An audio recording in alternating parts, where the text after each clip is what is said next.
Well, it is finally here, episode number 100 of In the Car with Clint. Let's go.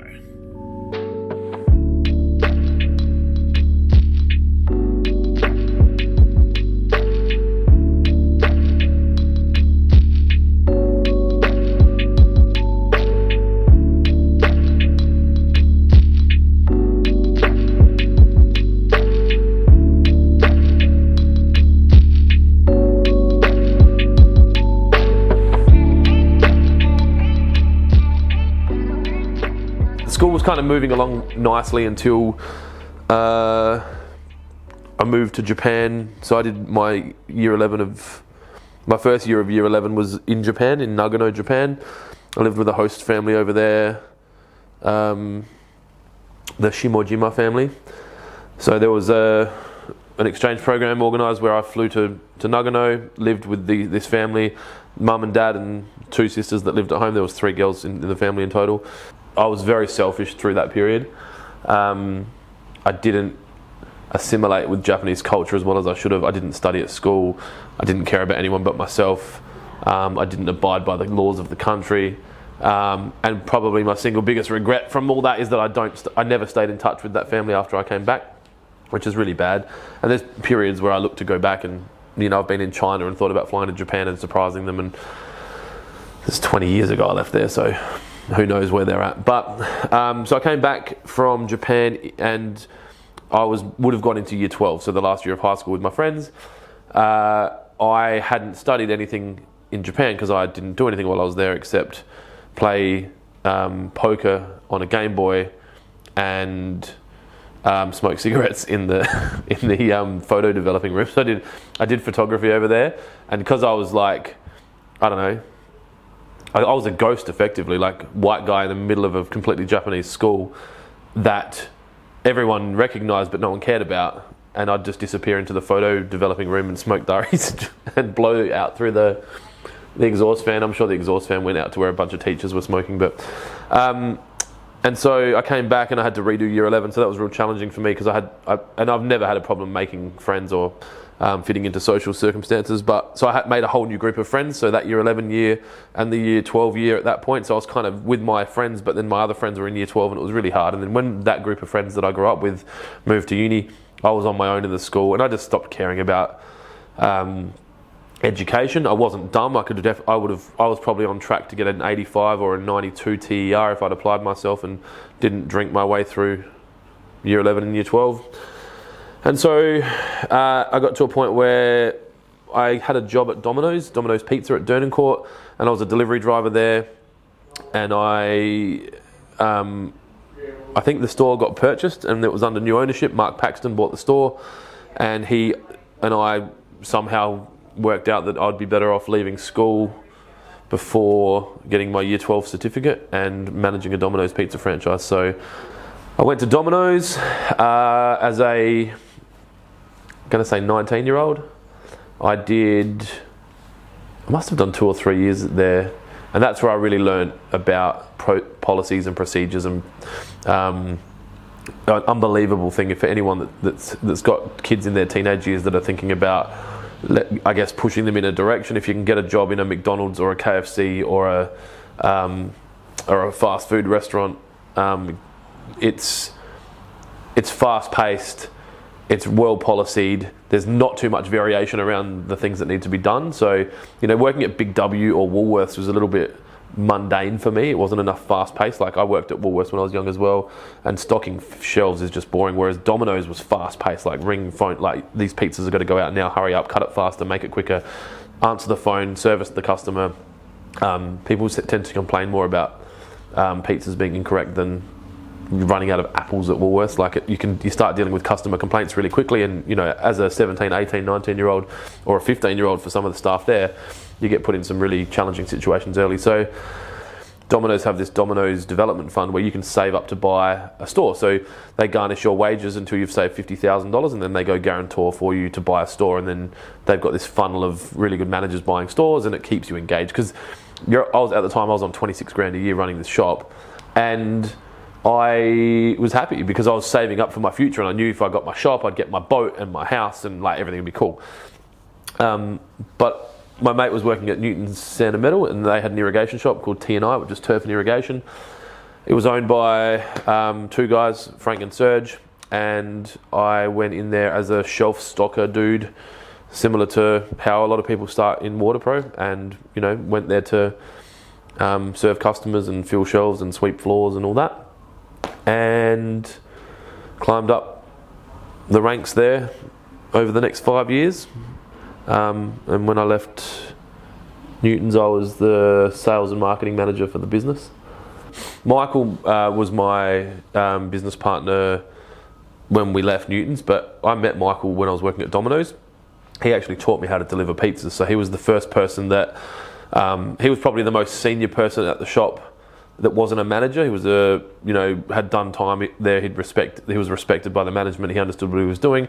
So they were just like, Michael Clint jumped in his Holden Astra, and off we went. I remember the house. I lived near the house we delivered to. I still vividly remember him teaching me how to deliver pizzas. And so him and I worked together a lot through that period. And then when I moved to Newton's in that 2004 period or whenever it was, they were looking for someone to come across. They were looking for more people, and what it's like. Your business owner, like Clint, you're doing really well. Do you have any mates that are looking for work? And I'm like, yeah, actually I do. And I think there was a period, well, that's how I got the job there. So my mate from school got me the job there, and then I got Michael the job there. And so Michael and I both climbed quite quickly. He had a software engineering education. He'd finished year 12, so he was more successful than me. And then he was in the purchasing side of things. It was more his style, and I was in sales. And the reason we left, or the reason I left, was vastly different to the reason he left. I don't think he enjoyed it there at all.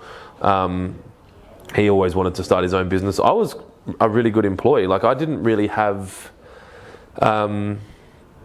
any major drive to leave. I saw myself climbing through a corporate ladder, and I was never really looking outside. I knew that, say for the sake of numbers, if I was on 50 grand there, I could move to becoming a sales rep for 70 grand later. But I liked the idea of working in that culture, family-owned business. I was looking for more money. I wanted double what I was on. I thought I was doing an unbelievable job. At the time, the irrigation shop was turning over $3.3 million. I saw that I was the reason that it was doing that, and that I deserved more money.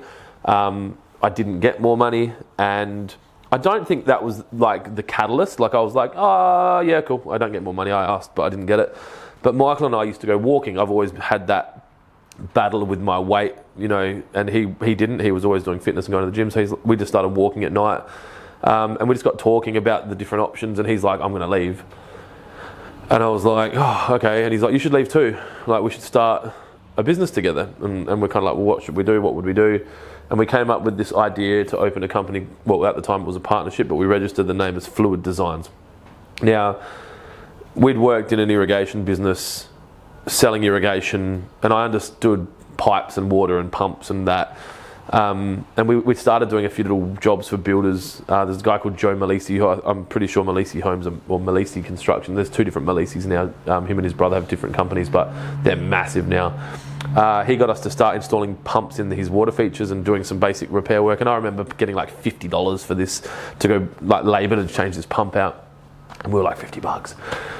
And then he just kind of convinced me to quit. So he quit and I quit within about 2 weeks of each other, and we started what was then Fluid Designs, because the water feature market in 08, 09, it was probably 06, 07 was nuts, but 08, 09, people were getting water features put in their house. They'd build a house and they'd have a wall with water coming down it. And we're going, well, that's 20 grand or 10 grand or 5 grand, and we can build it for half that. We can make this much money. So we registered Fluid Designs and off we went. And so it didn't go very well. Not as many people wanted a water feature built as we thought, and I don't think anyone wanted two kids with no construction experience building a $2,000, $3,000, $4,000, $5,000 water feature in their backyard. So we had a guy called Nick, and we quoted to do some work for him, and we were way out of our depth. We put the wrong waterproofing on the wall, the tiles fell off. We never finished a water feature. So to date, we never actually finished building any water features. So Michael and I were like, oh, we need to make money. How are we going to do this? So we worked out that if we could install lawn and irrigation, there's plenty of that work out there. Everyone's getting lawn and irrigation put in. I understood the irrigation from working at T&I or Newton's Irrigation. We were buying from two irrigation shops in South Australia at the time, and kind of alternating between them because we were trying to find a good level of service at a good price. And one of the, they're both still around today. One of the businesses were very, very professional, held a lot of stock, had well-trained staff, all dressed really nicely, but their pricing was inconsistent. So we'd buy stuff from them one day and then the pricing was put up the other day, and it almost felt like their model was around that, like get the people in with a low price and then try and sneak it up over time so that we can maximize our profit, and all of us get bonuses. And then the other business, was probably under-resourced and didn't have the level of skilled staff that we thought that they needed. They were competitive and their pricing was always stayed the same, but you were kind of getting what you paid for. And so Michael and I were like, there's got to be, I think Michael really wanted to open a shop. He was like, we can do this better. Like, we can offer the level of service that these guys are looking for, and we can offer the consistency around pricing that the market deserves. And I reckon we were probably chatting to a few people at that point. Like, we were doing contracting for different people that were buying irrigation from other places, and they're like, if you opened a shop, we'd buy from you. So we went, all right, cool, we're opening a shop. It's easy to say, but it's not that easy to do. So we started having meetings with wholesalers of irrigation. Obviously they knew me more than Michael, but they knew Michael. They'd dealt with me from a sales point of view, but they dealt with him from a purchasing point of view.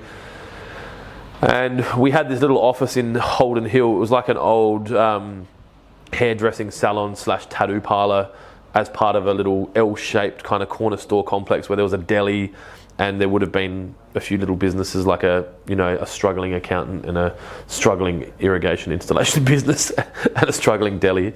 And so we were working out of my home for a while, but it just got too much. And, it's when you're running a business partnership and you're in a marital partnership and you're all in the same house together, it can get a bit clashy. So we were in this place at Holden Hill. I think we were paying $100 a month or $100 a week to rent this place, and we shat ourselves about that lease. Like, it was so much money, and I was freaking out, like, how are we going to pay for this? We'll just have to take a pay cut, and we've got to get it done.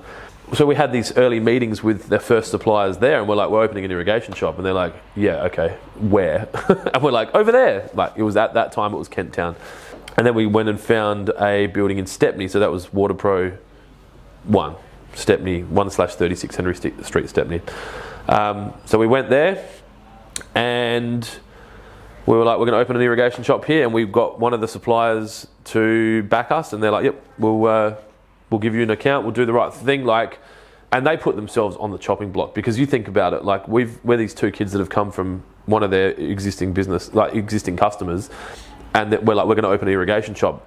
They would have copped so much heat from the market for opening our accounts. I think for them, if they look back now, we're over $1 million a year with them, that one supplier. I think they would have been like, yeah, we made the right call. But that could have gone easily the wrong way, and then the other people could have boycotted them, and it could have gone really badly. So we got that initial account up and running. I think our opening stock order with them was 20 grand or 30 grand. We negotiated 60 days or 90 days terms. They gave us cardboard boxes to put in our shelving and all that. And then obviously all the other suppliers kind of followed suit. They knew my pedigree, so I think they felt safe that we were going to be able to sell it. But if they knew how much money we didn't have, there's no fucking way that they would have done it. We borrowed $20,000 to open the shop. We went and signed a lease for a year at $47,000 plus GST plus outgoings a year, and we had to pay 10 grand up front because that was our first month's rent or 2 months rent. And then we went and bought some computers from the recycled office shop, $286 for these old IBMs that were in a school at some point. We opened what was then Fluid Design. So when I said before, Fluid Designs was kind of two different businesses. Fluid Designs was it was originally a water feature company, then it moved into a lawn and irrigation installation company, and then Fluid Designs became an irrigation shop at Stepney. So that 20 grand that we borrowed, the bank we didn't have any equity or anything. I think Celeste and I were renting. So the bank were a little bit reluctant to give us that 20 grand. So we had some deposits. We were installing underground rainwater tanks through that period. The Fluid Designs also installed underground tanks. We had a deposit from a client that was sitting in an account as a hold while we ordered the stock. We used that deposit as collateral against a $20,000 loan borrowed the money, and then took the deposit out and had the 20 grand. Gave the guys from the landlord 10 grand. We had 10 grand left to buy shelves, pallet racking, and the counters and the computers, and then we bought stock on hock from our suppliers and crossed our fucking fingers and like sprinted as hard as we could. When we first signed the lease at Stepney, it was pretty daunting, but we were kind of like fearless young, I don't know, idiots isn't probably the right word, but we weren't too concerned about the result. We worked hard. All the customers that had said that they would come across and support us when we opened the shop didn't, and they don't. So for any business owners out there looking to start a shop, don't rely on the people jumping ship. They had their reasons, but I've still got guys that we're now 12 years in, and I've still got customers that I'm chasing that I thought would come over 12 years ago. So we borrowed, begged, stole, had family come in and help. My mate's dad, so Goody, one of my best mates, his dad's a cabinet maker. He came and like stuck the laminate on our bench tops for us. We made some stupid decisions, bought some the laminate there was like this Italian marble looking laminate, but it was blue and grey marbled laminate. It was disgusting. We just did heaps of stupid shit like that. We borrowed the forklift from our neighbours, so we didn't have a forklift. They had an electric forklift, so we'd go there and we negotiated that the lady at the front counter and I got along really well. And so I'd be like, hey, can we borrow your forklift? And then she's like, yeah, don't worry about it. And they didn't care. It wasn't their forklift. They were a big corporate. So then we'd give them a carton of beer every couple of months, or they'd come and have beers with us. And, I've stayed in touch with a few of them. I'm still friends on Facebook with a couple of the guys that were there. This is like 7 or 8 years ago, and kind of followed their careers afterwards. And, I'm sure if we bumped into each other in the street, we'd stop and have a beer, no stress. So we borrowed the forklift, and there was just two of us. And Michael and I I'd go out and canvass like my client base that I knew and go, hey, can we sell you stuff? And he would. So the idea was that Michael was responsible for the accounting and the margins and the purchasing, and I was responsible for the people and the sales and the quoting kind of thing. So it worked well. It suited both of us. We opened February 19, 2010 or 29, and our first sale was a 20 mil a 20 mil RPZ for Craig from Immaculate Landscape, who's still a client of ours today.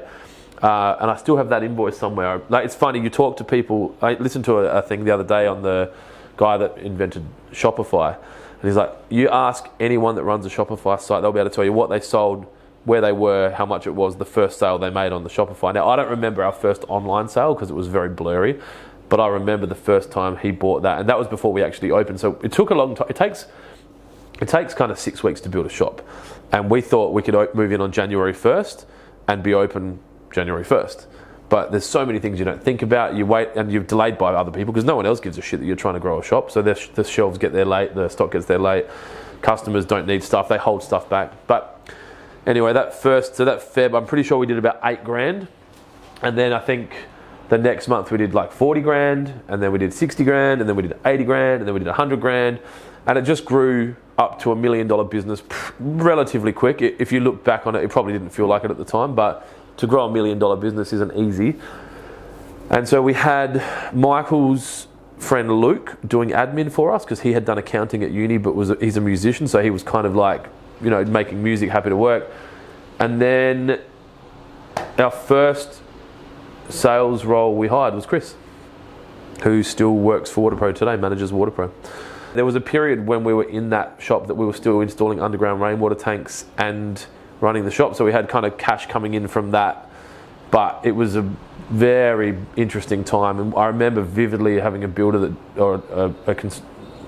a company that was holding money against us. It was $40,000 that I was genuinely concerned if we didn't get that money when it got to a point where we had to really chase that money hard, and if we didn't get that money the day that we got it, like Celeste and I were going to skip a mortgage payment kind of thing. Like, it was, I'm sure I could have called in some favours, but I didn't want to ring people and ask for help. So that was probably the scariest time through there, but we never missed wages. I don't believe, I'm sure if any staff that worked for me through that period did, I'd love to hear about it, but we were really conscious to make sure that the staff were always looked after. Suppliers got paid late, and that was for a long time. I remember HR Products telling me for years we were our average payment days were 55 to 60 days from end of month, and it's meant to be under 30. and they were really supportive. And there's 20 things that could have gone wrong in that first year that could have stopped it from happening. HR Products could have closed our account for not paying on time. One customer might not have come across that we needed. Summit Landscaping were massive for us. The owner of Summit's now retired, and they've shut the major part of their business down. But they came across pretty early. Martin from Elton, he was working for Summit at the time.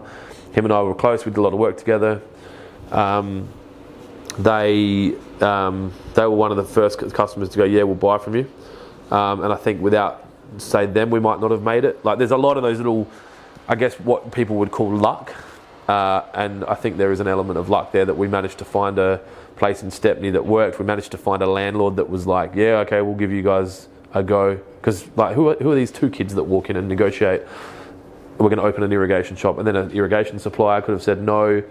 The bank could have said no. Like, it was an interesting first year, and we really had no idea what we were doing. Like, for that first 24 months, I didn't realise this till later, but we had only paid BAS. We'd only lodged our BAS 3 of the 8 months that we were required, and I'm pretty confident we didn't pay superannuation for our staff for 24 months. We were in the Stepney location for, I think, 2 or 3 years. And Michael and the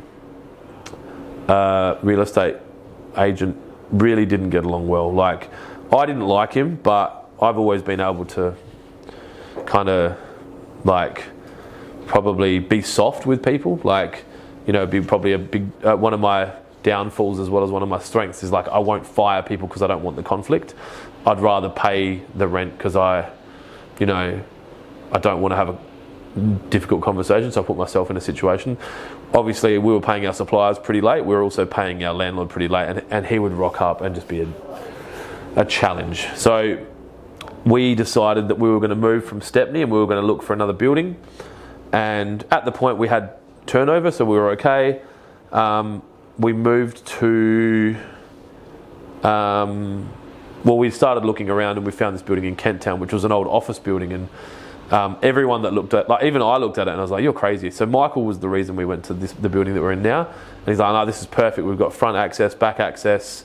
We've got a warehouse. We've got the shop. We just have to knock all these walls out and we'll be fine. So same deal, started negotiating. Managed to find the only building in probably South Australia that was for lease that used to be owned by, or that was owned by someone that used to own an irrigation shop. So our landlord used to own an irrigation shop, and he understood the business. He probably knew the margins. He saw the hunger. I think that was another situation of luck where he had 2 or 3 people looking for that building, and I only found this out later, that he had people offering more money for that building, but he chose us because we negotiated and said that anyone that just walks in and signs a lease without attempting to negotiate is probably not going to be still trading in 24 months. I like the cut of your jib kind of thing. He didn't say that, but you guys have come and tried to negotiate. You've shaved $5,000 off the rent. You're gonna be fine. Okay, guys. So this is Waterpro Kent Town, our 3rd location after Stepney and then Salisbury. We had a very large team based here up until recently when we split the team up and took a bunch of them down to Dry Creek. So I'll show you around and give you a bit of an insight on what each room was and what we did here, and hopefully, maybe reminisce on some of the funny things that have happened along the way. You can see where the old rooms were. So there was a wall here. Can you see you could probably see it, but there was a wall here, and there was a wall where Daryl's standing, and then there was a wall under there. So this was all offices. So they used this as it was just a sales office thing. So this whole room was 3 people's offices and a hallway and a printer. So we don't own the building; we rent the building. Kent Town's such a hustle and bustle and kind of suburb that we're getting squeezed. Think, China when they build all those high rises around that one person's house that won't sell. That'll be us. Hopefully we can buy the building and then we'll lock it down. So it's become kind of increasingly challenging for people to be able to park the cars out the front and get trailers here, and that was part of the reason of opening Dry Creek. But yeah, not much to it really. Retail outlet, 4 counters. Most of my team, well, half the team's here now. That was my office. You can have a look at my office if you want. The old podcasting studio. So this is where we were, where I had an office originally. I had a desk here and a casting couch there, like a black couch. It was quite tight. And then I moved out of here because I was getting too much. Everyone that came here would walk in and talk to me. This is the worst office if you want to get work done. So I think I eventually put my admin here so that they weren't interrupted. So Jamie was in here for a bit. I think Chris used it as an office for a bit. It was a podcasting studio for a bit. That's what this is from. Very Gary V shelving. I built this myself. It won't surprise you that I built it the night before I had to do a podcast. If you look at the early podcasts on Waterpro's channel, the full landscape, you'll see this shelf almost empty because we didn't have anything. So that was this room. Now it's just a boardroom, I think. This area's had an interesting life. So it's been like a 2 collect area. I think that's what it is now. We used to manufacture Lawnhub here, like some serious volumes of Lawnhub. You'll definitely be able to find photos of us packing here after that Black Friday sale that we had last year. This was all done. It was all done here. So this is the back half of the shop. Not as much stock here as there used to be now that it's all down at Dry Creek. It's a lot more open. And then we got to a point where we'd outgrown this location and it was the cracks were starting to show. We were very disruptive. We'd have trucks parked everywhere. We'd be blocking off roller doors and the like. And that's when we ended up looking at alternative accommodations. And we've rented the building over there, it was housing our admin, IT and media team for not long, 8 months, not even 6 months. And then we found that we needed to go again, so we went to Dry Creek and now we've got this building sitting there, but I'm pretty confident we'll move back in some capacity to that building pretty soon. Dry Creek's kind of starting to burst a bit. I'm looking at hiring some more people. So we might end up back over there maybe even next month, who knows. So that's it. This is the back alley of Kent Town. It's like I said, it's getting crazier and crazier. It's just harder for us to find parking, and it's just properties becoming very valuable. And yeah, that's it. I don't know. You got anything else you want to know? So we found that building. At this point, Matt was working for us. So Matt, who's now the general manager of Waterpro and Railways, had worked for us, and I think he had left. He and Michael didn't see eye to eye on a lot of shit, and Matt's, as you know, the kind of guy to kind of tuck that opinion up inside and just take it home and go to bed with it. So Matt left to chase his, I think, what was he doing then? He was going to do some SA water stuff, but Matt maybe he started his own business at that point, so he didn't have a heap of work. So we ended up paying Matt to knock down all the walls and help us get that shop ready. And Michael and I moved from Stepney to Kent Town and set up Waterpro Kent Town and shut down Waterpro Stepney. My name is Matt Irving. I am the General Manager of Waterpro and Railways. Traditionally it was just Waterpro back in the day. I've been with the company for 8.5 years now. I guess starting when I first joined, Clint and Michael at the time back in Stepney were looking for a junior delivery driver warehouse person. I was currently looking for work to maintain in the irrigation industry. Took on the job. I guess at that time it was made clear to me that I was probably the most qualified person. That's also going to be the least paid person, but wanted to stay with the company and I guess it looked like a pretty enjoyable place to be. So yeah, I joined, was working in the warehouse, packing orders, jumping in the van, delivering orders out to people. At that point we also had a store in Salisbury, so there was shifts that were being done down there as well. I guess as time progressed, I sort of went into more of the sales and commercial quoting, working alongside Chris, who was already in the business at that point, doing some commercial quoting. Yeah, so went from there. I guess we had Chris, Michael, Clint, myself, sort of, I guess, predominant, and Tabs at the time, doing quite a little decent amount of work, and we're consistently growing out of Stepney, which has been pretty cool. From there, I was with Waterpro at that point for maybe 12 months, and then left Waterpro, I guess, as I didn't get on very well with Michael, who was Clint's business partner at the time. Sort of wasn't an environment, I guess, that he was creating that was for me. So I decided to leave, went out and did irrigation installations myself, and actually ended up coming back to subcontract for Waterpro behind the counter while he had staff on leave. So Chris would go on annual leave, and then I would come off the tools and actually come back in and serve behind the counters as a subcontractor for Clint. I was running my own, I guess, irrigation installation and maintenance business at the time.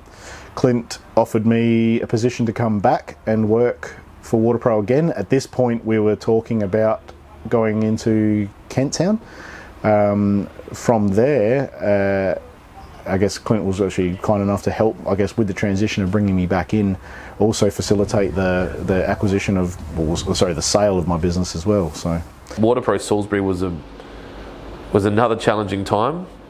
It was a massive failure. We went too early on it. We didn't have enough staff there. The staff we did have there weren't very good. One of them in particular didn't really care about what he was doing, and it was not the right area, not the right time. We didn't have enough capital behind us. It was just wrong. I guess the funny thing was, we had our shelving with the fittings in it. We had all boxes across the top, but all those boxes were actually empty. We just had them there to make it look like we had a lot more stock than we did. So we used to every day we'd walk around the shop and order in what we'd sold essentially the previous day. Ordering drip line 5 rolls at a time. Now we're ordering it 5 pallets at a time. We weren't going to pay to transport our forklift from Stepney to Kent Town, so I drove it. I drove it there unregistered. I hope there's a statute of limitations on that. But we basically I put some pallets on it to make it look legit, and had a car in front of me and a car behind me that were ours, and they just basically escorted me from Stepney to Kent Town like I was like the president trying to get to a speech without getting assassinated. And we've kind of gone through all these back streets to get there, but we got the forklift there. So we opened Kent Town and had our team there, and got started on that. And that was probably around the time where I started to feel like I didn't want to be in business with Michael anymore. My values and his values were not aligned. The way he wanted to do things wasn't in line with the way I wanted to do things.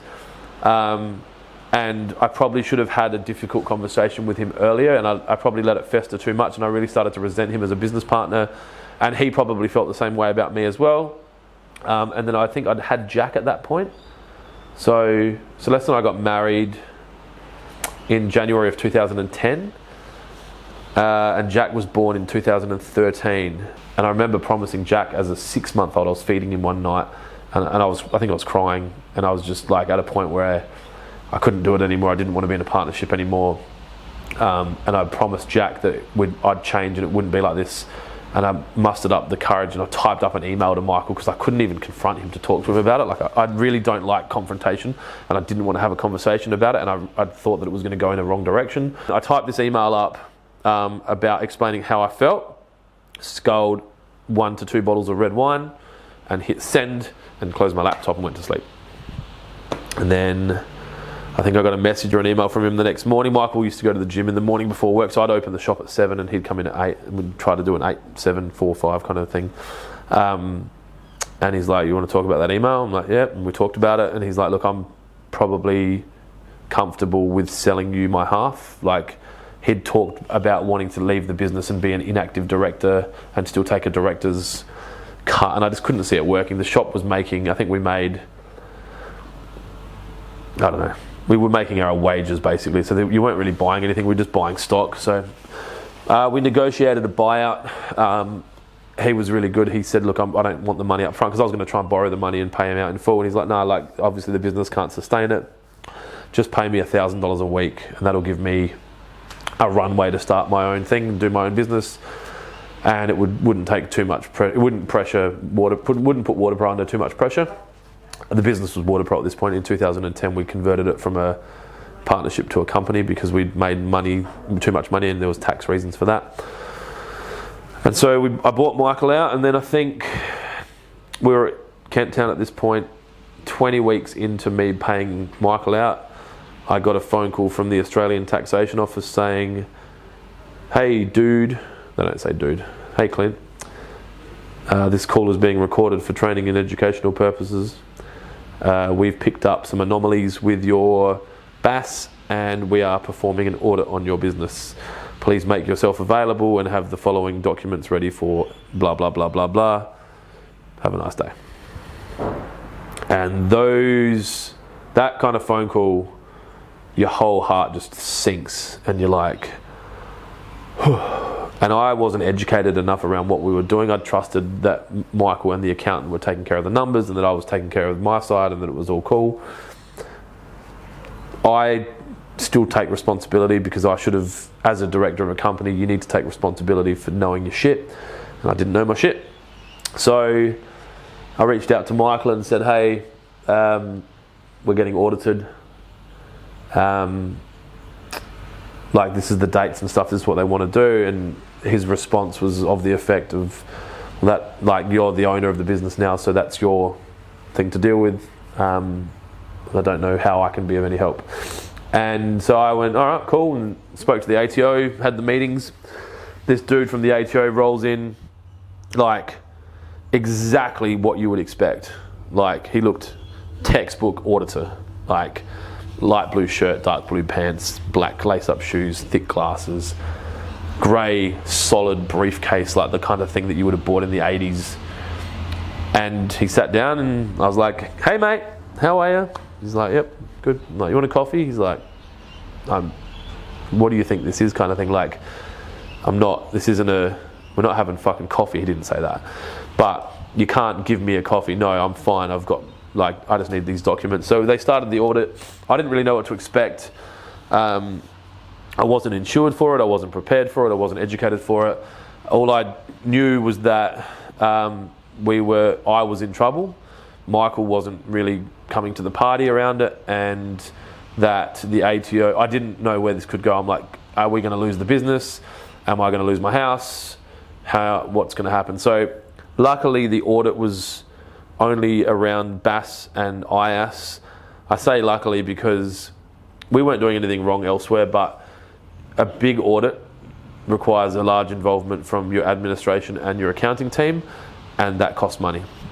So they just said, "Look, we just need you to give us your wages of everything you'd paid, or all of your wages and everything and your BAS statements for the last 2 years, and then they'll work it out." So they did all that, and through the whole process, I was really honest, and I was like, "Look, I don't know how this happened. I don't know what's going to happen here. I'm kind of scared, but all I know is, like, I don't want the business to close, and I don't want to lose the company. I don't want any of these staff to lose their jobs, and I guess I'm happy to work with you guys to get this right, but I don't know a lot of what's happened." And sadly, with a partnership, and the reality of a partnership is that it's a joint and several situation. So if there's two partners, one of them's there, one of them's not, one of them's got assets, one of them doesn't, the ATO don't really care where the money comes from. They're going to take their pound of flesh from the person that's sitting right in front of them. So I kind of had no choice. The net result of that was a $140,000 bill from the ATO. Part of that was legitimately just tax that we hadn't paid for our staff. You guys, when you do your tax return as employees, send through your documentation and you say, "Well, I earned $50,000 from Waterpro and I paid $12,000 in tax." And the ATO are like, "Hang on a second, Waterpro haven't given us that 12 grand. Let's go talk to Waterpro." So $140,000 bill. I managed to negotiate a payment arrangement down where I paid that 140 off over about 20 months. I negotiated a seasonal payment arrangement where I'd pay more off in my good months and less off in my bad months, because Waterpro obviously is busier in the hot than it is in the cold, and paid that down. And then at some point there, I fired that accountant, and so I was working with a business coach at that point. Michael was still around when we were working with the business coach, and Starry put us in touch with Dion, and said, look, you need an accountant that knows what he's doing. You need a young accountant that can grow with you. You need to meet this Dion. He's the next up and comer at Hood Sweeney. Like, I think it might have been Shearer and Ellis then, but he's your guy. So we'd moved from dealing with the accounting firm we were with to Dion. And I even remember then, like, I didn't even want to have a conversation with my accountant about firing him. Like, I hate firing people so much. Even if they're not the right fit for my business, I'd rather me hurt financially than have the difficult conversation, and it's something that I still struggle with today. So firing an accountant is quite a process, because you need to almost get one of your former accountant needs to sign some paperwork and authorise everything over to your new accountant. It's probably like moving from a doctor to a doctor. All your files have to go over there. So, but our accountant was really good. Every one of the difficult conversations I've been worried about having, nearly every single one of them has resulted in a positive result. And I talk about that. I used to talk about it a lot more, like, have your difficult conversations, because you often find the other parties in exactly the same position. They're like, it's not working. And people aren't dumb. They know that it's not working. They're just waiting for the conversation, and they're probably just as reluctant to have it as you. So I had that conversation, moved to Dion. It was a blessing, man. Like, changed my view on everything. I started to learn about the Australian taxation system and my obligations, and I promised never to be in a position like that again. So that's when we started setting up spreadsheets on, like, when the BAS is due, who's lodged it, how much got paid, has it been paid, staple the receipt, like really analog versions of this, but this beautiful tracking thing that I had, because I'm like, what are our obligations? I need to know all of them. When do they need to be paid? Has it been paid? Yes. So now we're at the other end where we're saving. We've got a savings account for our tax, and we're ready, so that there's no surprises. And Michael and I were paying ourselves the salary or the wage that we thought we were worth without really understanding the profit of the business. So we didn't have the money to pay those bills, because hypothetically, say Waterpro or Fluid Designs in that year made $40,000 profit, we'd paid ourselves 50 grand each. So the money that should have gone to the ATO wasn't there, so we couldn't do it. So I don't know whether or not that was something that he intentionally overlooked or accidentally overlooked. We were both very inexperienced. It taught me a lot, and I wouldn't change it. But there were some periods through there where there's some blurry periods, thanks to red wine and late nights and lack of sleep and new parent, new business owner. So, yeah. I guess what happened next like after the partnership dissolved, the ATO stuff was out of the way. I kind of was able to have this collective exhale as a company. I think for my team, working for one director is easier than working for two. And I think partnerships are really challenging. And I think Michael or I would have taken Waterpro to the next level in different ways, but we were never going to go to the next level together, because we had dramatically different ideas around what the business should be doing, how it should be done, software we should be using, the amount of money we should be spending on marketing or human, or breakfasts, how to treat staff, how to onboard staff, how to pay staff. Like, we had just very different views on it. So after Michael left, we had Matt came back. He had been running his business for a while. I talked to him. We'd stayed friendly, and I spoke to him about coming back, and so Matt came back, and then we started the journey of I guess independent directorship of me growing this company exactly how I wanted to grow it. I chose how the hours that we worked. I chose who was rostered to work. I chose the uniforms. I chose what we were going to have for the breakfasts. I chose how we were going to market it. I chose the software. So there was no democratic process that had to occur where it would go to me and Michael and actually get some time to talk about it. It was just me saying we're doing this, and we did it. So we were able to move faster, and I think that that nimble and fast behaviour that the company now had was able to really accelerate its growth for that probably mid stage.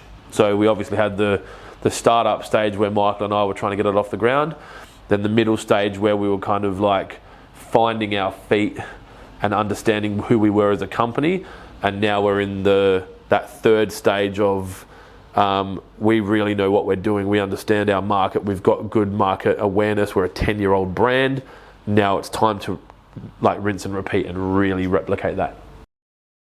I knew that we needed a way to connect with people, and that I've always been a fan of connecting over food and drink and breaking bread, and working for Italian businesses. You saw these event-based things. Bianco's were great at it. Frank learnt from Bianco's. He's then taught me, and I kind of had this 5-year MBA at Newton's that was a family-oriented, cultural, help each other out, do the right thing by clients driven MBA, more than a corporate structure bullshit like this is the profit and you have to make sure. It wasn't a numbers-based MBA, it was a human-based MBA, which is beautiful because it's the way it should be for me.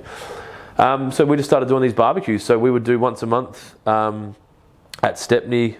I don't know what it was, but I think it was the last Friday of the month. I think honestly at the start it was really getting a carton of beer, and then we were having Friday beers, and eventually it became breakfast. And I would drive to Coles at Stepney, get 1 dozen English muffins, 1 kilo of bacon, 1 dozen eggs, and a packet of plastic cheese, the Kraft singles in plastic, and we would do 12 bacon and egg muffins, and we'd have too much. And that was how it all started. And it just kept happening, and then it became a cult thing that people knew that the last Friday of the month you go to Waterpro, you catch up with old mate who you used to work with at the council, or you kind of bump into your family and friends, and my mates that I went to school with would come past and have a coffee. At that point we had an espresso pod machine. That was our first. Was that our first coffee machine? No, I remember we bought these $383 eBay coffee machines that had like a little milk thing with the plastic hose, and you'd tip the beans in it and it would grind it and make the coffee, and just like the foam would come out like pieces of shit. And that was how we made our coffees.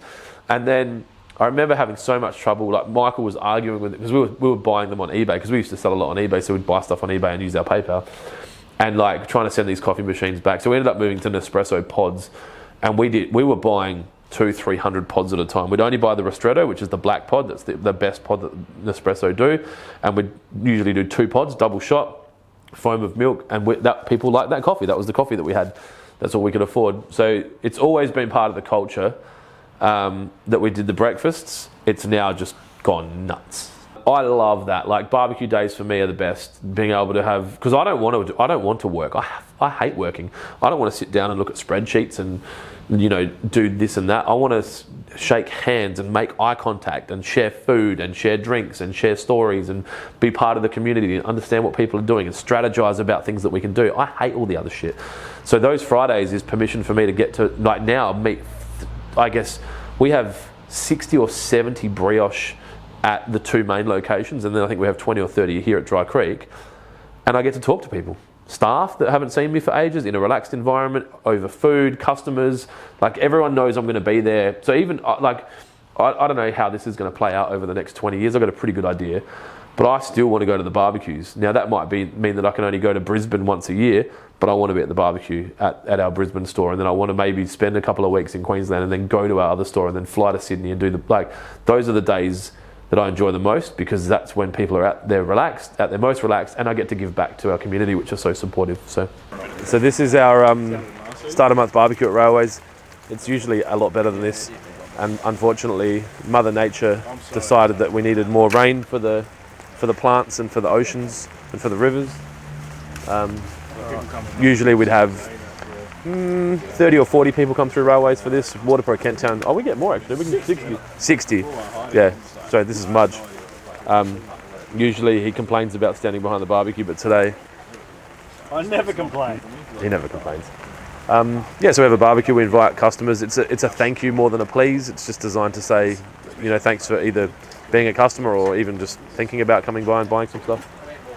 We don't expect people to buy stuff while they're here. It's just a way of us connecting with our community, and then giving them an opportunity to connect with each other, which is often quite cool to see when they one of them will contract another one of them to do some work for them, or they went to trade school together and they haven't seen each other for a while. So it's this, usually with less rain and more people.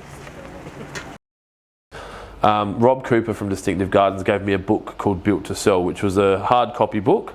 And at that point, I was really trying to find out more about everything. I wanted to understand how to run business. I wanted to understand, how to what a profit and loss was and strategies around marketing, and I was listening to audiobook after audiobook after audiobook. So this was the period probably before Spotify became a thing and where Apple iPods existed, not iTunes. So this is when the phone and the music device was still kind of separate, but it was becoming more phones. Amazon, I'm pretty sure, had Audible at that point, and I started listening to a lot of audiobooks. And one of the audiobooks I listened to was called The Pumpkin Plan. And, you know, I think after Michael left, I was really trying to stamp my brand on the company, because it was always this two-person, fuzzy, wishy-washy, non-cohesive, like, we do irrigation like this, but only if Michael and Clint both agree on it.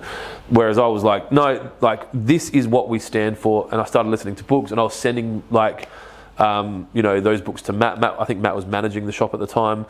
So I was sending him books like, listen to this one, this is wicked, listen to this one. And so the Pumpkin Plan really gave me a clear understanding. Like, I think it's really like the Pumpkin Plan and Gary Vee and everything that you kind of see me involved in didn't tell me what to do. It kind of helped me understand that it's what I knew and what I truly believed in. And it just gave me almost like a shield to go, no, I'm doing this. And I think that's what I'm trying to do with my content now, is say, like, well, I'll make it in the car with Clint that says, you know, go communicate better with someone because you're going to get a better result.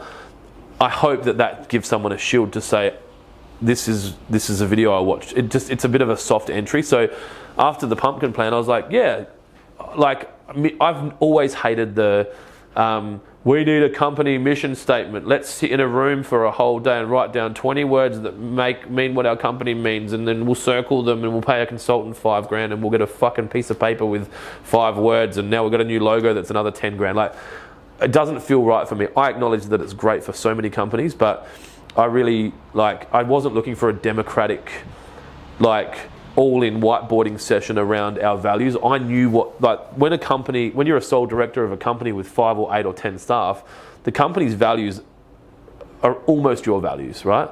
That's why you see these things, like, see massive changes when guys like Steve Jobs leave Apple. Culturally, the leader's values and the company's values are so in line. A new leader comes in with slightly different values, you've got these concerns.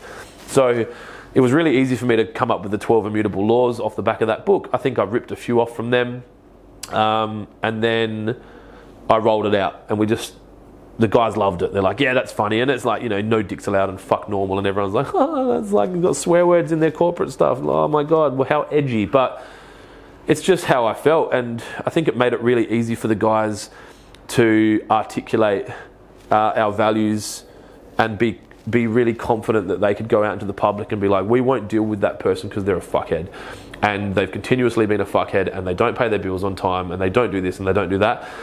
Whereas if you work for McDonald's or whatever, the customer's always right.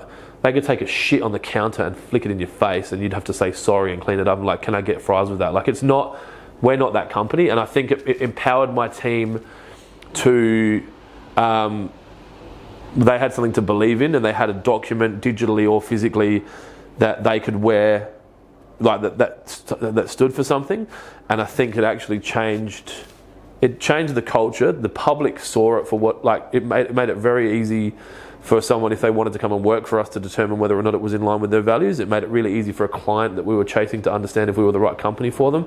And I think it's helped us retain both staff and clients, because we've made it really clear before we start to have the relationship what the relationship's going to be like, so that there's no ambiguity, and then, like, they're not coming in and 3 months later going, you know, this isn't in line with what I thought it was going to be. So I think the two things that massively impacted Waterpro's growth would be the 12 immutable laws being publicly there, and us tracking, budgeting and tracking our sales daily.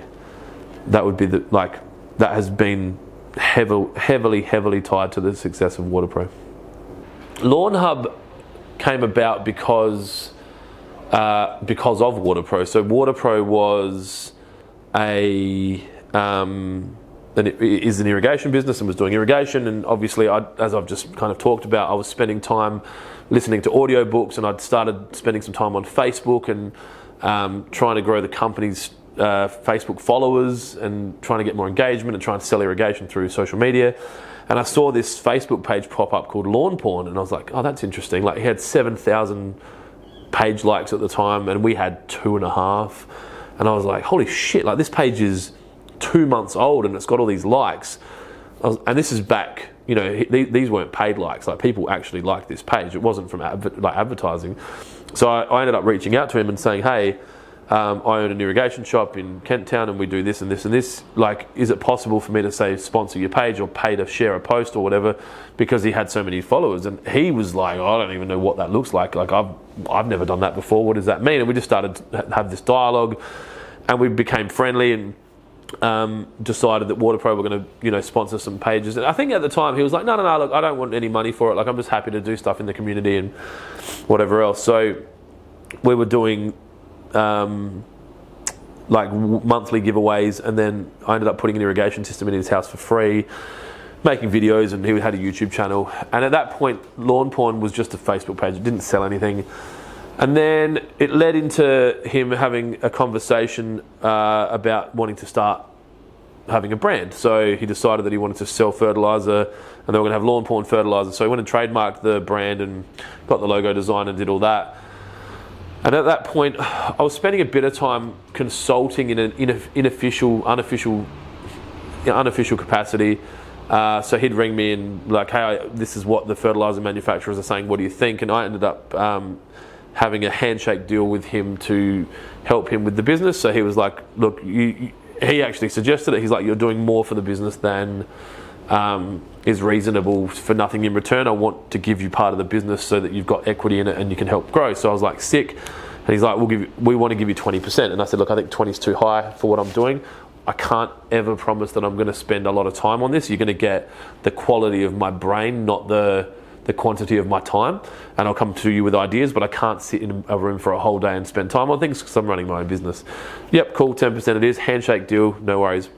Started going to some fertilizer meetings and meeting with, you know, big companies about them making fertilizer on behalf of Lawn Porn. The fertilizer was being made and we were buying it and selling it. So Waterpro, I think, were the only people selling the fertilizer at that point. And we were doing, you know, $7,000, $10,000 months of Lawn Porn through Waterpro.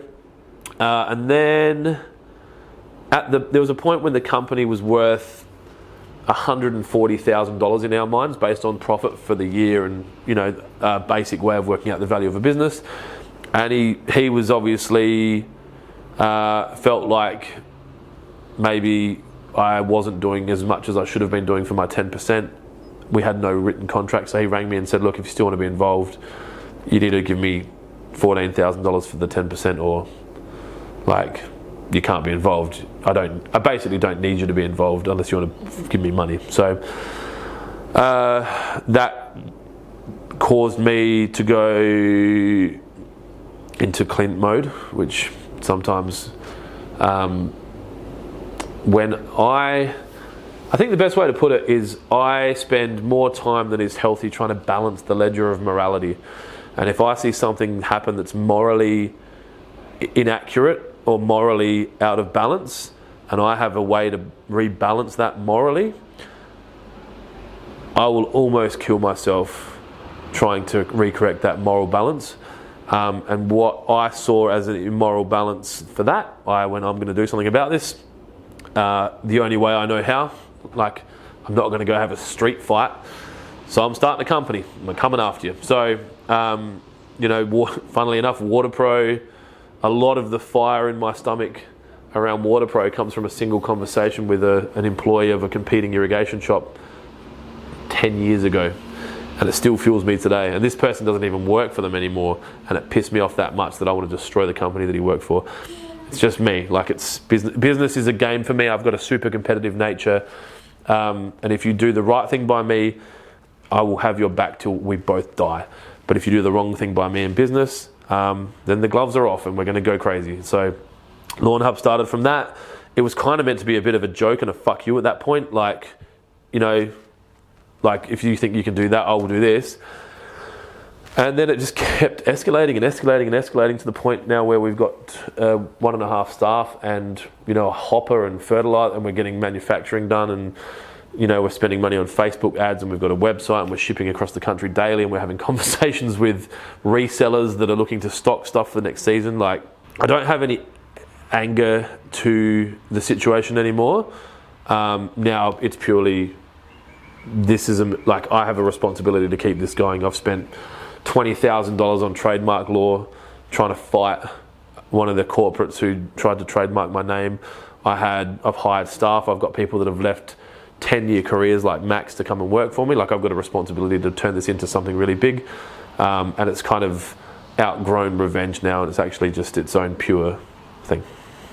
So I had been talking publicly a lot about going and opening a shop down south. My plan was to have a Waterpro Lonsdale. I was going to stick it directly across the road from Reese Irrigation and be able to wave to them in the morning when we open. Like, there was going to be that much direct action. And Lachlan from Jeffries, who were the previous owner of Railways, had caught a snippet of me talking about it at some point, and we did a podcast. And he said to me after the podcast, "Hey, I know you've been talking about moving down south. Have you thought about maybe buying a landscape supplies yard and then putting an irrigation shop in it?" And I think I knew that they owned it, but it wasn't really on the top of my radar or the top of my mind or at the forefront of what I was thinking about. And I was like, holy shit. And in that meeting, I was like, yeah, done, I'll buy it. Like, this is split second. And that was the decision. The decision was made. Obviously, then follows 8 to 12 months of negotiating and dialogue and everything else. So Railways is a 40-year-old business, thereabouts. I only bought this business 18 months ago from Jeffries, who are one of our suppliers. They make mulch or manufacture mulch. And the whole, I guess, business model around Railways is supplying building materials and landscape materials to builders and landscapers and homeowners. One part of Railways that wasn't probably one of their key strengths was the irrigation side of the business. That's something that we've brought into it from the Waterpro standpoint. And now we've got a full irrigation shop here to complement the landscape supplies and building supplies. So I'll show you around, give you a bit of an idea of what we do. So this little area here is affectionately known as the bag shed. All the products that are underneath this area are bag products that need to be kept protected from the rain and the sun. Ideally, the products are turning over quite regularly, so sun's not as much of a problem as rain. So what you'll see here is things like dried sand, builder's cement, concrete mix, mortar mix, those products that either get water added to them to turn them into a product, or things that need to be swept in, like a sweeping sand that can't get wet. So it's not ideal, and it's not the perfect shed, but unfortunately I don't own this land. It's land that I rent from a landlord, so any improvements I make to this land need to be really thought about, because it's obviously, I need a return on investment around that period. We've got about 7 or 8 years left on our lease here, so there's some improvements I'm happy to make and some that I'm not, and we're just working through that at the moment. So that's the bag shed. This is the sales office for the landscape supply side of the business. So when I bought the business, the irrigation shop was there and the landscape supply shop was here. It still is. And it's kind of disconnected, and it's something that we're working on. But as I said before, I don't own this land, so I don't want to spend unnecessary amounts of money building a new building. So we're trying to work out a transportable solution for here. What you can see behind me now is an unfinished, unstarted landscape display. We're going to build a really nice landscape here so that people can come out here, sit down and feel what their backyard might feel like using the products that we sell, to give them a real idea around, I guess, choosing their products. So if you have a look through here, it's quite pokey and disconnected. It's something that I'm aware of and that I want to fix, but it works. So in this building, we stock products that are most likely to be used by the landscape community that's not irrigation. So glues, additives, cements, weed mats, plastics, stormwater fittings, viscose, that kind of thing. So we've done the best we can with the area that we've got. All these shelves are new.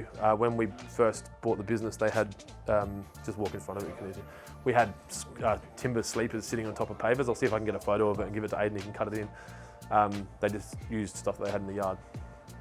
So this is the kitchen. Usually if the oven's on really low, you know Phil's here.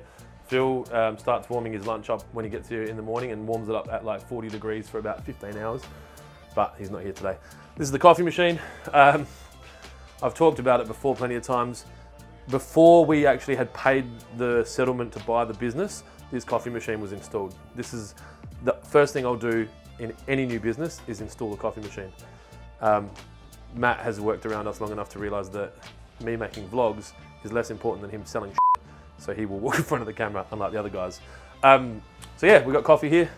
We've had to start bringing in almond milk as the world becomes more sensitive with their gut health. So we do that now. And then this is the office. It's where all the action happens. So as I said before, it's quite pokey. It's a house, I think, or it was a house. What the fuck, did people live here? On this block? Like 100 years ago? Did people live in this? And then this is the sales counter. So the shelves they had here were very similar, built from old railway sleepers. So Railways was Railway Sleeper Company, that's right. And then it got shortened to Railways. This is Vince. Hello. If he smiles, capture it on camera and we can send video of him smiling to everyone. That's a very brief introduction to what the business is about and what we do.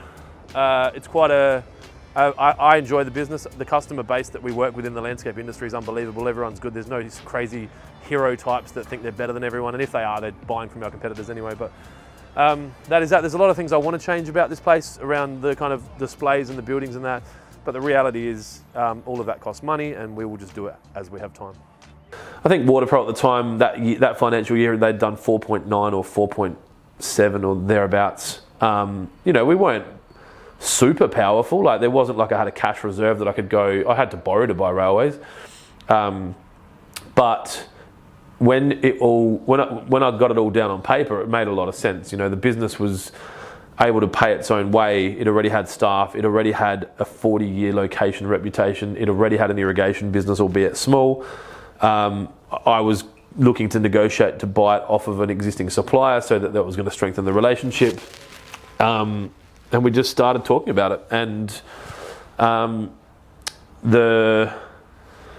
you go through a process of finding an agreed price and doing due diligence and finding things that you have differing opinions on around the value of a business, and then you go find the money and you go to the bank and you ask for money and they say you're an idiot, and you say, why am I an idiot? And they're like, this, we don't agree with this valuation. And then you go, all right, let's do this. And then you get a company to do a different valuation, and then you work out a way. So that was probably, buying Railways was probably like the earliest, like one of the earliest periods where I started having anxiety attacks from memory, because I talk such a big game and I'm out there like, I'm going to do $100 million a year of annual turnover at some point in my life, and then I'm going to go buy Railways, I'm going to Lonsdale, I'm going out south, and I do it on purpose to try and motivate myself, but I'm out there publicly saying this is what I'm going to do.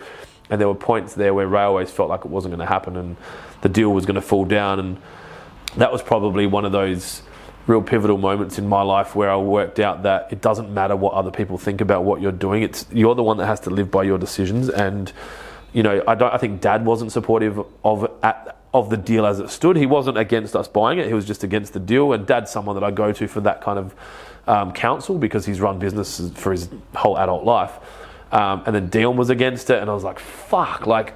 But I had to be the one that slept at night knowing that I chose to walk away from the deal, not that I was taking their advice and then agreeing with it. So I ended up making a counter offer. So we made an offer, they declined the offer, we made another offer and they accepted the offer.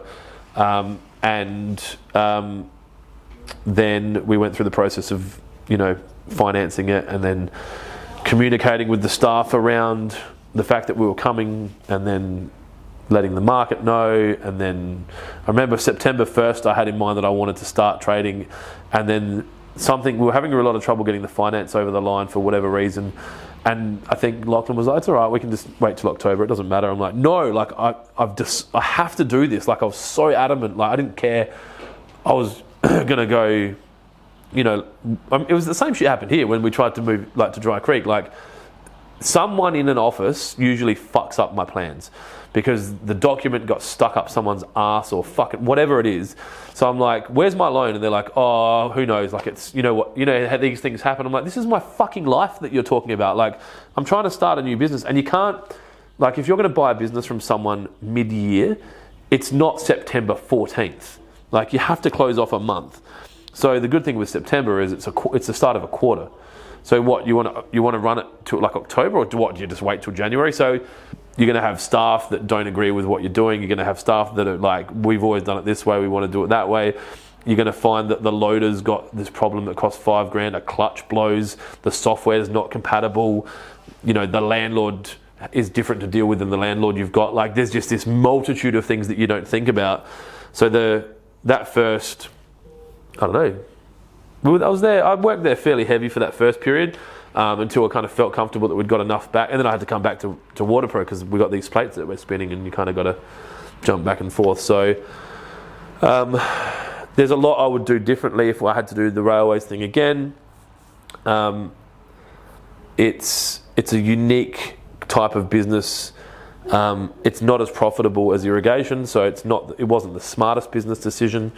I don't regret doing it. I like the fact that we went through the process, and I think it's probably prepared me for acquisitions that we're going to have that are really important when we're trying to buy a $15 million business in another state. I think I'll be, I've got those kind of scars that have healed over, that I now know what I'm dealing with when I do that. And it's grown. We were up 20% from when we bought the business. The COVID-19 pandemic helped us out a lot. We had more business from that, and we obviously had the government support. If I didn't own the business, I wouldn't have got the government support. So it kind of worked out. It's working out. I got my face on the truck. That's all that really matters. I think because I talk such a big game, if I don't meet, like if my actions don't back up my mouth, I get anxiety. And the problem is my mouth ain't stopping. Like, I'm going to keep talking. So I kind of start these internal wars against other businesses to motivate myself, or I go out in public and say, I'm going to do this, and then I have to do it because my pride is on the line, and that matters to me. And my reputation's on the line, and that matters to me. And everyone would be like, it doesn't matter, man. You're going to have some failures. No fucking way. Like, you can't be like, I'm comfortable with that. So I think I started to have this anxiety display itself because I was worried that I wasn't going to get there or whatever. And I obviously knew who Jody was around that point, and I'd started first with some personal coaching stuff. And I remember a personal coaching session with her. I was on the floor in her kitchen, and I had to throw up. We were trying to do some therapy, and I was so hungover. I don't even know how I got to her house. I think I caught an Uber because I'd left my car somewhere, and I was still drunk. And during the session, kind of sobered up and started vomiting in her backyard to enable myself to be able to get therapy around my anxiety and my alcoholism and my just general dickishness. And she was like, "This is good. Let's try and use this. You're vomiting. Let's tie that vomit to bread." And she's like, what's something that you could happily not eat anymore? So we're trying to deal with my weight. And she's like, let's get rid of carbs. So you just threw up. Now imagine that feeling. And we're kind of neuro-linguistically trying to connect that to bread so that I don't eat bread again. And I don't have, I think Jody would have more vivid memories of that, because I don't know whether or not I block out stuff subconsciously because it's so painful, or if I've damaged my brain so much from abusing it with alcohol that I genuinely don't remember. But I have these things where people are like, "Oh, when was that?" You talk to me about the years. I'm like, I don't really know. And I don't know if it's because it's just detail I don't give a shit about. I don't have to be able to get up on stage and accept an award and go, back in 2009. I'm not thinking about it. But then you'll ask me about something else, and I'll know. I know how much a PGP cost us in 2009. It's just the weird things resonate with me. So Jody started working with me there, and I think we did some NLP. She did some NLP with me, and then I think whether or not her business was kind of going in more of a coaching direction, or if she thought Tony was more appropriate to work with me, she put us in touch with Tony Everard, who was only doing NLP at that point, whereas Jody was doing a lot more business coaching and NLP and facilitating things, and she's got so much shit going on. And so Tony did a breakthrough with me, and I don't know how well I did with that, because I don't know if I was my full self or I was open enough to it, but I think after I did that stuff with Jody, and I did the stuff with Tony, and then after that, things just started to improve. Like, I think I kind of detached from the result and wasn't so concerned about it, and I wasn't so worried about it if we didn't get there. And I think I was almost having anxiety. Like, alcohol causes anxiety for me. Plus, I think because I knew that I was destroying my body, I was getting anxiety about that because I was worried about dying. And then I'm going out publicly saying, we're going to grow a $100 million company, this is how I'm going to do it, and then I'm not doing it, so I'm getting anxiety about that. And so there's just all this shit going on. And then fucking COVID-19 hits. So that was an interesting time, because I remember the March being quite stressful. I'd just bought a new business, I had a lot of debt, I had, a lot of opinions from a lot of people that, you better, every business owner that I knew was like, save your money, we're like, this is going to be bad, like, we're not, and everyone stopped spending money. I had landscapers ringing me that were like, oh, we've got, say we had 6 jobs for $400,000 each for the next 12 months. 2 of them have just cancelled altogether. 4 have asked for their deposits back. Like, shit was just cascading, and I was like, that's not going to be good for us. Like, they are our biggest customer. There's another biggest customer. Developers are like worried about immigration. The house is going to be selling. What's going to go on? And I remember talking to Dion, and Dion was like, the government are going to do something. They have to do something. Every other government's done stuff. Just watch, like, something's coming. And I remember sitting there, I reckon there's been periods where you've been with me for those news forecasts, and I'm strategizing the whole time. So I'm going, all right, this is going to happen. And I remember when they brought out the job keeper, job seeker, and all that shit, I was just like, and just exhaled, because I could have just fired 20 staff and probably financially would have been fine myself, but I don't like that. And that was never one of the options on the table. It was never fire all the staff. And you would have seen it, man, like, people just firing people. They didn't know what was going to happen, but they just went. And this is a very, very good insight into the kind of directors. Like, that was the time when you see your director's true colours, when they're in trouble, because we've had all these years of feast, and we're still feasting. Like, someone's got to pay for this shit.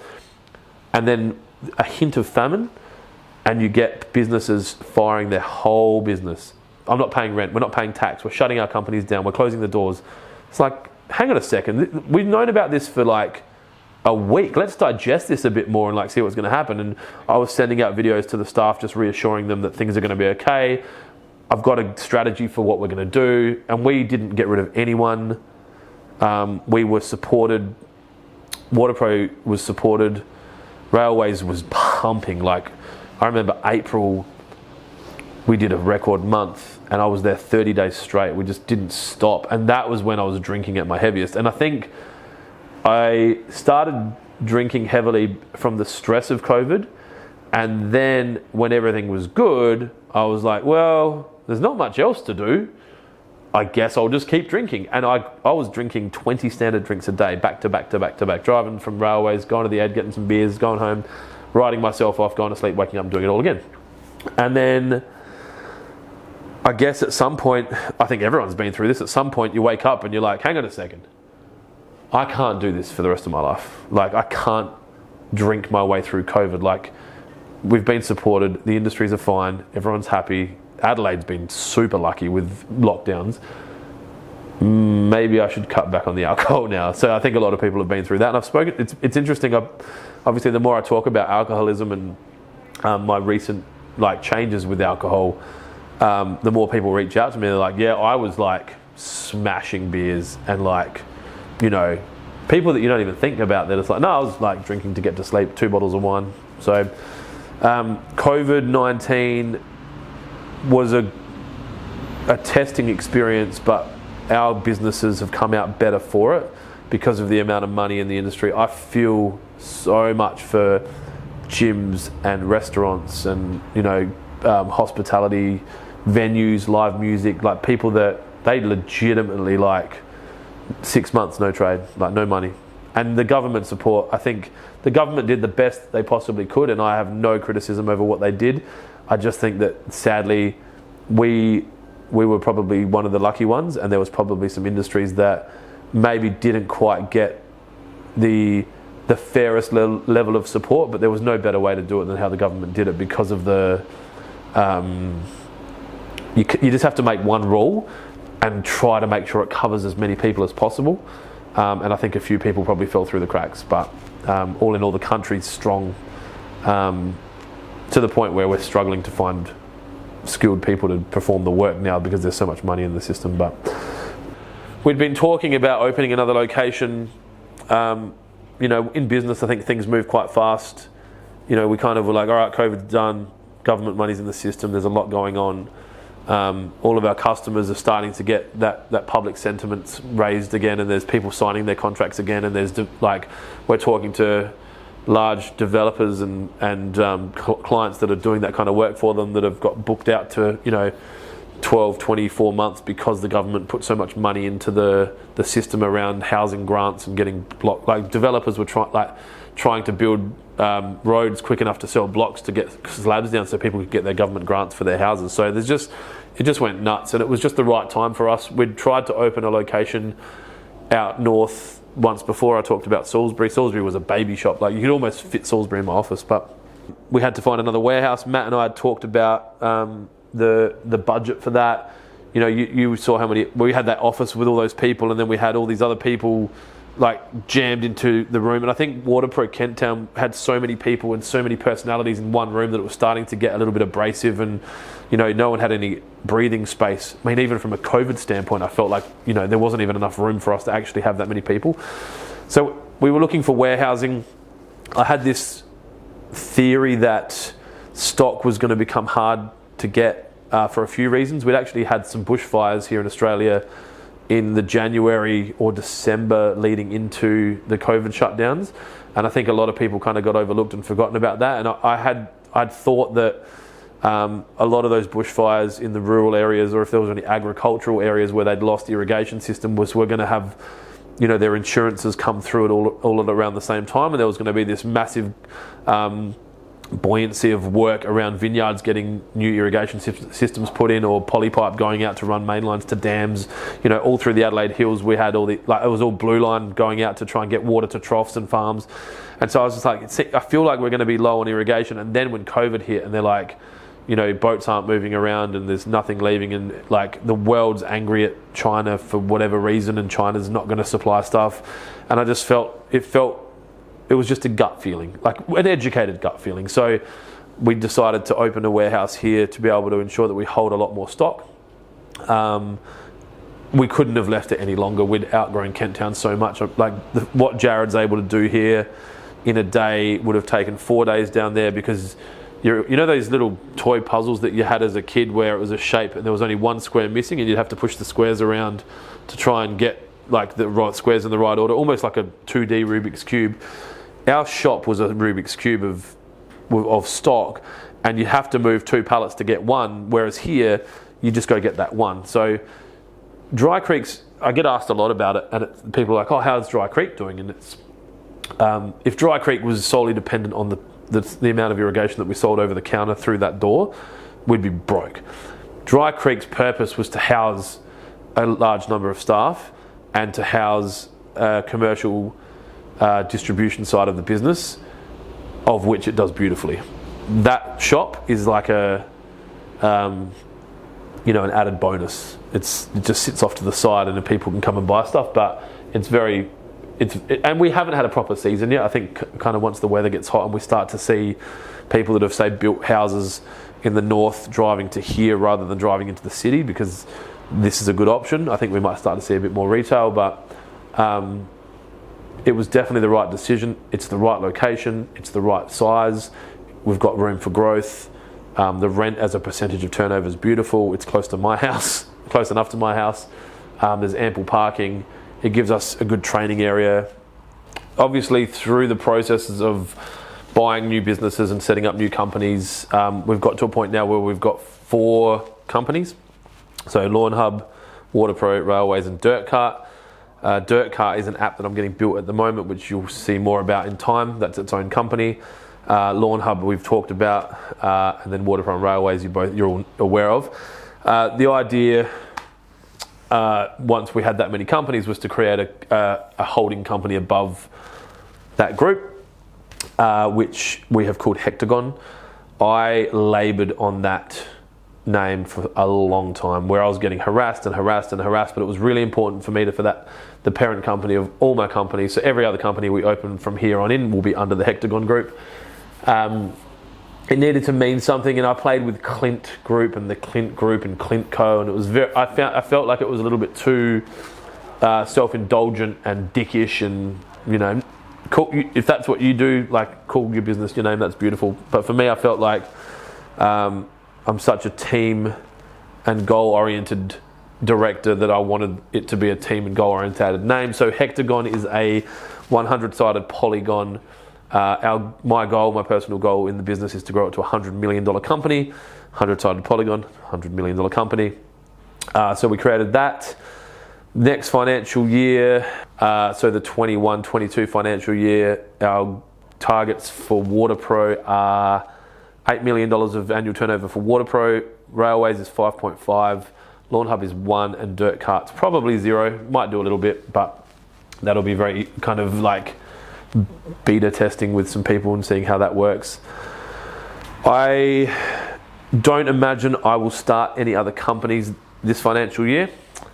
I can't say I won't acquire any companies this financial year, and I can't say I won't open any more locations this financial year. It's not something that I'm actively doing, but for us to continue, I guess I'm going too slow in my mind for my $100 million. I think that we've spent enough time now learning what works and what doesn't work, and what we want to do and what we don't want to do.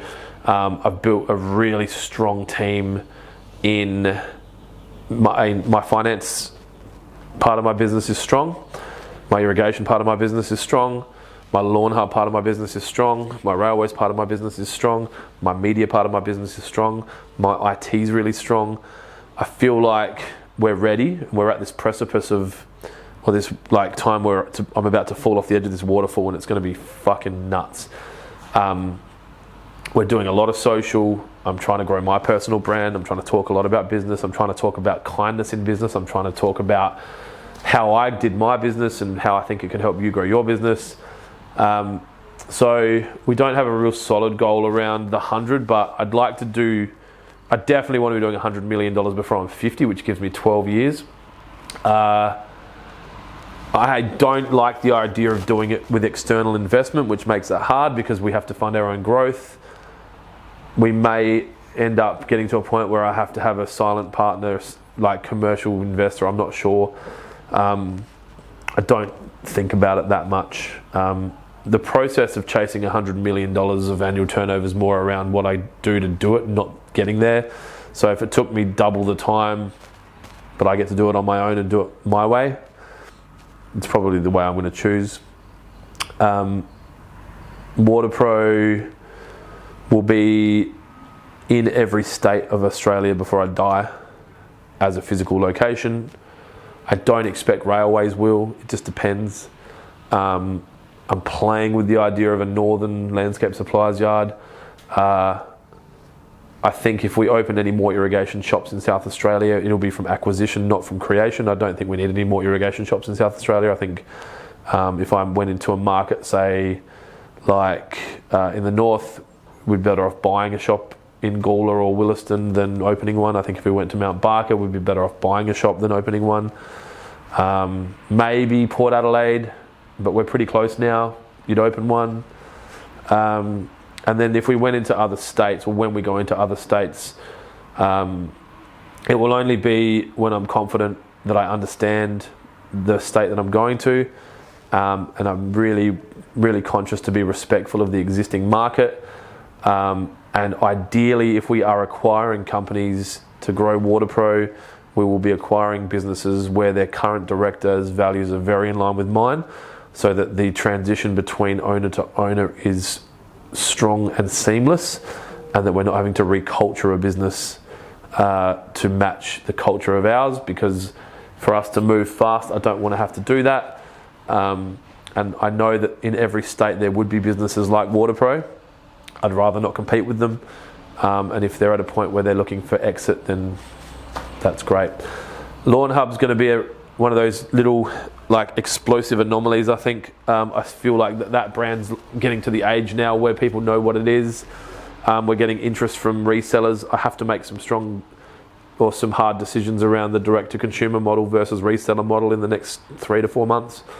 And what's going to best work around, I guess, getting that brand out there. The goal was to get it into the hands of every household of Australia.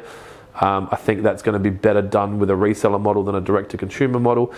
Hard thing with that is that the margins are pretty low for a reseller model because I'm trying to make sure that the homeowner is able to buy that fertilizer cheap, so the direct-to-consumer model works. Playing with that, I think dirt cart long-term will probably be our most successful business. And then obviously there's me. I'm looking to talk more about business. I enjoy sharing my journey. I get a lot of dopamine and joy from talking business with people and sharing my ideas. I love looking at other people's businesses and kind of giving them my opinion on what they could do differently or what I think they could do better. Might not be right, but it's what I think. So I imagine you'll probably see me doing some more public speaking at some point. If anyone's interested to hear me talk. My health's probably going to be a focus for the next 12 months and then onwards for the rest of my life. I feel like I've got a strong grasp on alcohol now. I'm training 3 or 4 days a week now. So if I can just rein in my food intake, then I think there'll be a nice slow health growth, like rather than being too crazy. I think in the past I've just been too on or off and yo-yo dieting. What we do is not unique, right? The only reason that we are as good as what we are is because of who we are, right? And the people that work for the company. And, you know, if anyone's looking to replicate what I'm doing externally and copy it or do it in their own field, the only thing that matters is how you treat people. And I think that there's people that are working for me today that are going to still be here when we hit the 100 million because of how they've been treated. And the customers that we service are still going to be part of the family when we hit the 100 million because of how we treat people. And I think that it's very easy for business owners to get caught up in what colour the paint on the wall is and what colour the stickers are on the logos and how thick the business cards are and whatever the fuck else, who you bank with and how much you pay for your FBOS fees. None of that matters. None of it matters more than the people that are involved in the business and how you treat those people. And if you can treat people well, they will elevate the business and the rest will take care of itself. So